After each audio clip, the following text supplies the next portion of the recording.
Movie की शुरुआत में हमें एक मस्त सी कार कहीं जाती हुई दिखाई जाती है, जिसमें माइक और मार्कस नाम के दो आदमी बैठे हुए हैं। असल में ये दोनों मायामी नारकोटिक्स पुलिस डिटेक्टिव हैं और ये दोनों लंगोटिया यार भी हैं।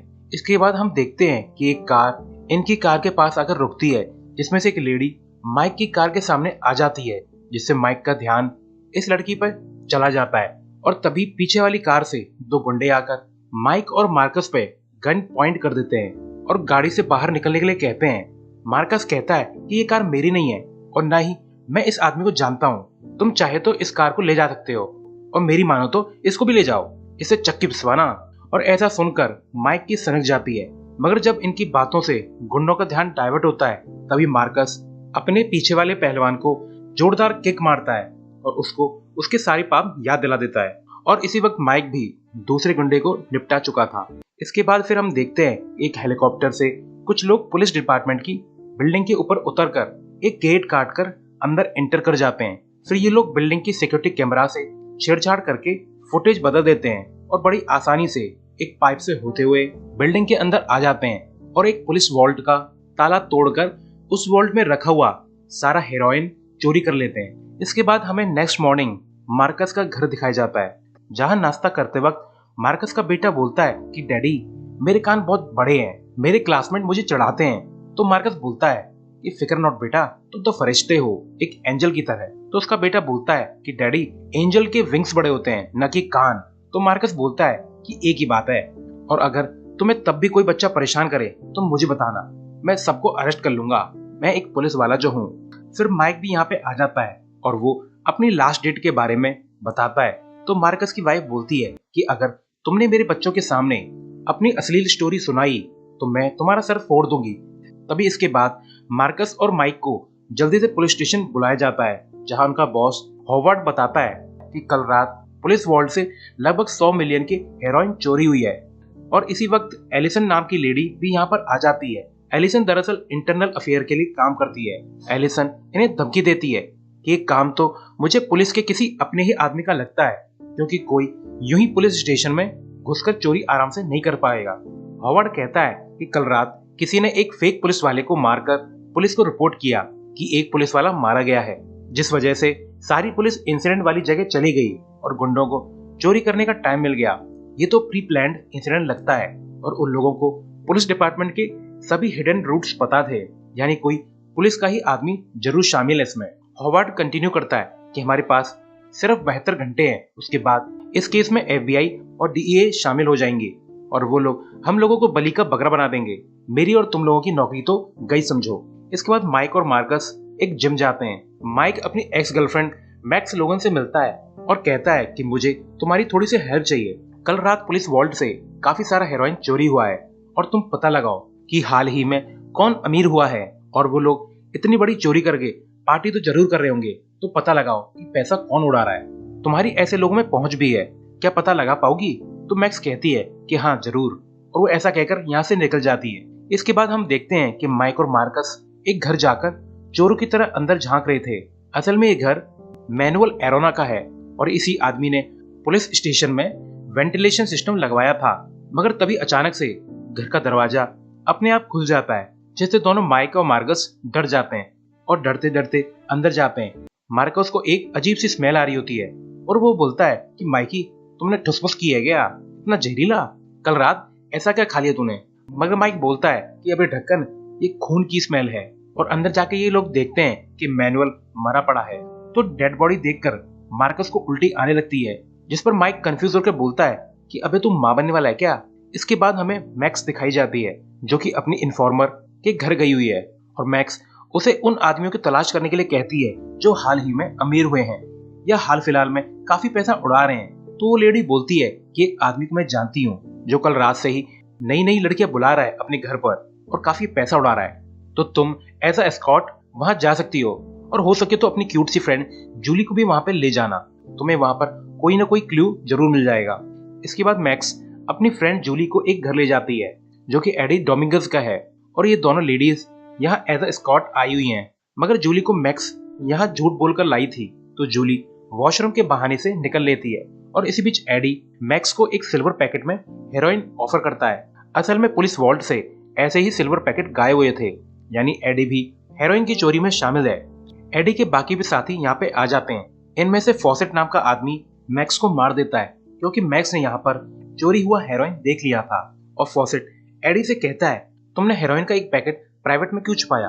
तो एडी कहता है कि इस चोरी में मेरा भी हिस्सा है और मैंने ही तुम लोगों को पुलिस स्टेशन के अंदर पहुंचाया। मेरे बिना तुम्हें पुलिस स्टेशन की कोई भी न्यूज नहीं मिलती। मगर फॉसेट के आदमी एडी को मार देते हैं। असल में फॉसेट एक फ्रेंच ड्रग किंग पिन है और एडी इसी के लिए काम करता था। अब मैक्स और एडी का मर्डर जूली ने भी देख लिया था और एक गुंडे को जूली का पता चल जाता है, तो ये लोग जूली की तरफ फायरिंग करने लग जाते हैं। मगर जूली वहां से भागने लगती है और वो बिल्डिंग की रूफ से होते हुए नीचे पूल में उड़ी मार देती है। बड़ी बहादुर छोरी है। तो फॉसेट अपने आदमियों से कहता है कि लड़की को जल्दी से ढूंढकर खत्म करो। इसके बाद एडी के घर पुलिस आ जाती है। कैप्टन हॉवर्ड बोलता है कि एडी एक एक्स पुलिस वाला था और ये देखो, ये रहा पुलिस वॉल्ट से चोरी हुआ पैकेट। फिर ये लोग वाइन के ग्लास पर लिपस्टिक देखकर पता लगा लेते हैं। यहाँ पर एक नहीं बल्कि 2 लड़कियां थीं एडी के साथ, यानी कोई और लड़की भी थी। इसके बाद माइक मैक्स की डेड बॉडी देखकर काफी दुखी होता है कि अगर मैंने मैक्स को काम न दिया होता तो वो आज जिंदा होती। इसके बाद हमें मार्कस का ऑफिस दिखाया जाता है, जहां वो 2 फोन पर एक साथ लगा हुआ था, जहां एक फोन पर उसकी वाइफ थी और दूसरे पर डिपार्टमेंट का आदमी। और जब मार्कस डिपार्टमेंट वाले को गाली बक रहा होता है तो उसकी वाइफ को लगता है कि मार्कस उसे गाली दे रहा है। तो मार्कस की वाइफ ये कहकर फोन काट देती है कि अच्छा, तुम्हारी इतनी हिम्मत, मुझे गाली दोगे? अब तुम 1 महीने तक जमीन पर सोने वाले हो।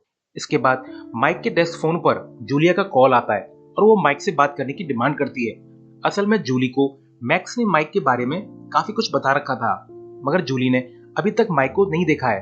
तो जूली ने सबसे पहले माइक से ही हेल्प मांगने की सोची। पुलिस स्टेशन में माइक का फोन कैप्टन हॉवर्ड उठाता है तो जूली बताती है कि मेरी आंखों के सामने मेरी बेस्ट फ्रेंड का मर्डर हो गया और मुझे सिर्फ माइक से बात करनी है। तो हॉवर्ड भी चंड था। वो मार्कस से कहता है कि माइक बनकर बात करो, विटनेस का फोन है। दरअसल माइक इस वक्त मैक्स की मौत का गम भुलाने कहीं गया हुआ है।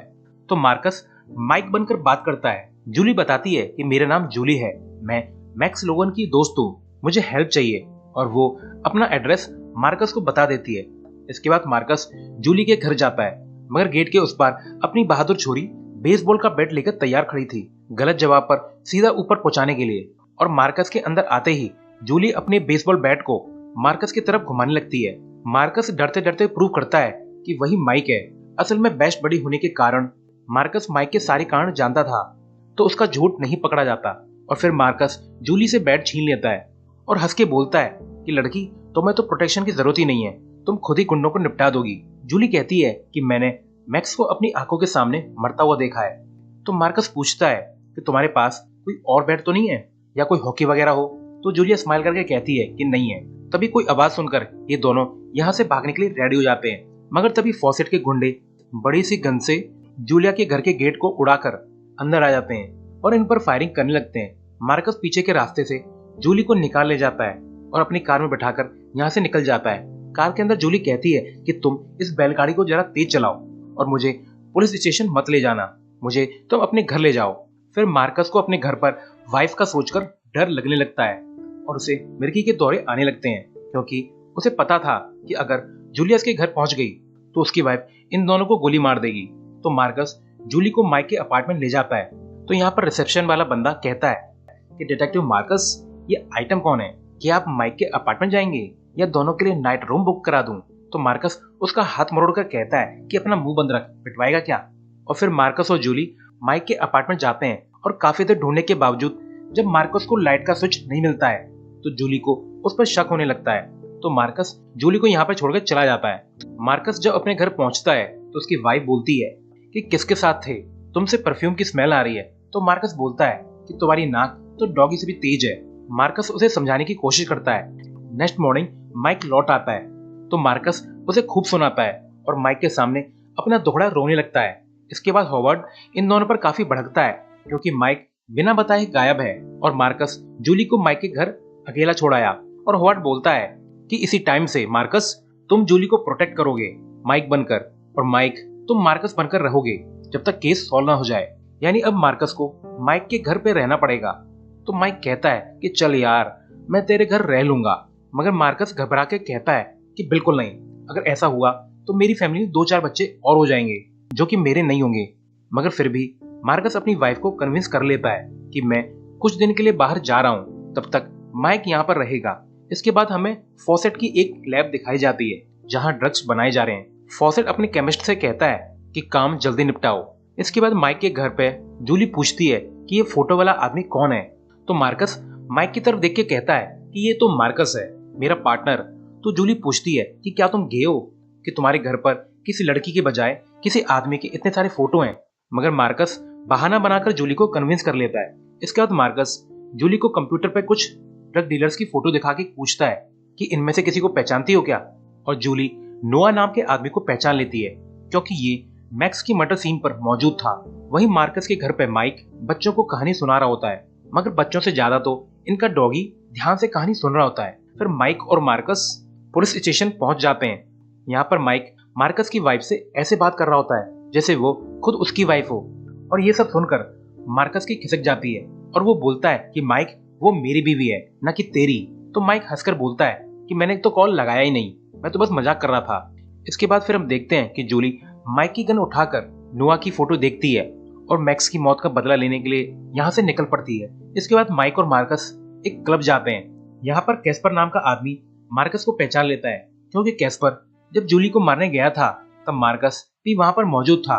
जब मार्कस वॉशरूम जाता है तो कैस्पर और उसका एक साथी मार्कस को पीटने लगते हैं, मगर मार्कस जैसे तैसे करके उसे पीछे छुड़ा लेता है। मगर इसी टाइम जूली भी इस बार में आ चुकी थी, बड़ी बहादुर जो है। और नोआ और फॉसेट भी जूली को देख लेते हैं और जूली फॉसेट को देखकर उसे शूट करने का ट्राई करती है, मगर मार्कस उसे ऐसा करने से रोक लेता है और उसे लेकर बाहर आ जाता है। फिर माइक, मार्कस और जूली एक ट्रक लेकर यहाँ से निकल जाते हैं, मगर इनकी फूटी किस्मत ट्रक में ईथर भरा हुआ था जो कि हाईली इन्फ्लेमेबल है और इनके ट्रक का पीछा नोआ भी कर रहा होता है। माइक ईथर का ड्रम बाहर फेंककर उसमें गोली मार देता है जिसके ब्लास्ट से नोआ और उसकी कार की हैप्पी दिवाली हो जाती है। मार्कस माइक पे काफी भड़कता है कि तुझे नोआ और उसकी कार का तंदूरी बनाने की क्या पड़ी थी, किसने कहा था तुझसे। अब हमारे पास ड्रग्स का जो भी क्लू था वो भी खत्म हो गया। फिर हमें दिखाया जाता है कि मार्कस के घर के बाहर एक कार से 2 लोग उसके घर पे नजर रख रहे हैं, पर माइक को इसका पता चल जाता है और इस आदमी को अरेस्ट कर लिया जाता है। इस आदमी से पूछताछ में पता चलता है कि ड्रग चोरी करने वालों का लीडर फॉसेट है और उसने ही इस आदमी को मार्कस के घर पर नजर रखने के लिए कहा था। इसके बाद माइक और मार्कस जोजो नाम के आदमी से मिलते हैं जो कि कुछ टाइम पहले तगड़ा ड्रग डीलर था, मगर अब ये बेचारा सुधर चुका है। मगर अभी भी जोजो को सभी ड्रग डीलर्स के बारे में पता था और माइक के काफी बार फोर्स करने पर जोजो उन्हें बता देता है कि मैं एक केमिस्ट को जानता हूँ जो कि शायद चोरी हुए हेरोइन को प्रोसेस कर रहा है। तो माइक, मार्कस और जूली जोजो के बताए एड्रेस पर नजर रखते हैं और जब वो केमिस्ट काम पर जा रहा होता है तब उसे फॉलो करते हुए ये लोग एक जगह पहुंच जाते हैं जहां पर एक शिप खड़ा था। माइक को वहां पर फॉसेट भी दिख जाता है, मगर फॉसेट भी बड़ा चंड था, वो भी दूरबीन से इन्हें देख लेता है और अपने आदमी को इन्हें फॉलो करने के लिए कहता है। वहीं मार्कस की फैमिली उस न्यूज रिपोर्ट को देख लेती है जब मार्कस और माइक ने नोआ की गाड़ी को उड़ाया था। ये इंसिडेंट न्यूज वालों ने हेलीकॉप्टर से रिकॉर्ड कर लिया था। तो मार्कस की बीवी भड़कती है और वो माइक के अपार्टमेंट तक पहुंच जाती है जहां पर गेट जूली खोलती है। तो यहाँ पर जूली को क्लियर हो जाता है कि उसके सामने जो माइक बना फिर रहा है वो असल में मार्कस है। तो जूली अपना बैग लेकर यहाँ से निकल जाती है। जब ये लोग नीचे उतर के आ रहे होते हैं तो फॉसेट और उसके गुंडे भी यहाँ पर आ जाते हैं और फायरिंग करना स्टार्ट कर देते हैं। फिर फॉसेट जूली को किडनैप करके यहाँ से निकल जाता है और इनका पीछा माइक सलमान खान स्टाइल में कर रहा होता है, मगर फॉसेट के लोग एक कैब चुराकर यहाँ से निकल जाते हैं। इसके बाद पुलिस स्टेशन में एलिसन हॉवर्ड को आकर बताती है कि तुम्हें इस केस से हटाया जा रहा है। पता नहीं इस लेडी को क्या पड़ी है जो ये इन तीनों का कैरियर बर्बाद करने पे तुली हुई है। मगर हॉवर्ड कहता है कि भाड़ में जाओ तुम। वो माइक से केस पर काम जारी रखने के लिए कहता है। इसके बाद माइक और मार्कस एक ऊंट से कैदी से कंप्यूटर पर एडी की फाइल चेक करवाते हैं। असल में ये प्रिजनर गजब का हैकर है और एडी की फाइल पुलिस डिपार्टमेंट में टॉप सीक्रेट थी, इसलिए इस ऊंट को लाना पड़ा। फाइल खुलने पे पता चलता है कि पुलिस स्टेशन में एडी की एक्स गर्लफ्रेंड काम करती है। फिर इस लेडी से पूछताछ होती है तो ये लेडी रोते रोते बता देती है कि एक रात मेरे एक्स बॉयफ्रेंड ने आकर मेरी न्यूड पिक्स निकाल ली थी और फिर उसने मुझे धमकी दी कि अगर मैं नारकोटिक्स डिपार्टमेंट की सारी इन्फॉर्मेशन उसे लाकर नहीं दूंगी तो वो मेरी फोटोज को वायरल कर देगा। इस लेडी से माइक को फॉसेट के एक आदमी का फोन नंबर मिल जाता है जिसे ये लोग ट्रैक करवाने लगते हैं और सिग्नल का पता चलते ही ये दोनों निकल जाते हैं और रास्ते में दो और पुलिस वालों से ये हेल्प मांगते हैं। इसके बाद हमें फॉसेट और उसका एक आदमी दिखाया जाता है। ये लोग यहाँ पर ड्रग डीलिंग करने के लिए आए हुए हैं और पुलिस वाले सिग्नल को फॉलो करते करते एक पुराने हैंगर तक पहुंच जाते हैं जहाँ पर काफी कर्री सिक्योरिटी थी।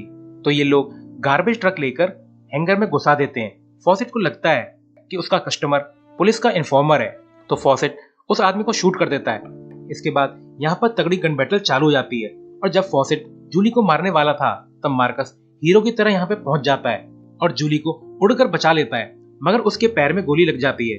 फिर मार्कस प्लेन के नीचे रखे फ्यूल बैरल में गोली मार के प्लेन और बैरल को उड़ा देता है और इस धमाके से ज्यादातर गुंडे और उनके पैसे उड़ जाते हैं। अपने सभी गुंडों को मरता देख फॉसेट एक कार लेकर यहाँ से भागने लगता है और अब तो यहाँ ईथर की सभी बैरल्स फटना स्टार्ट हो जाती हैं, जिससे एक बड़ा सा धमाका होता है।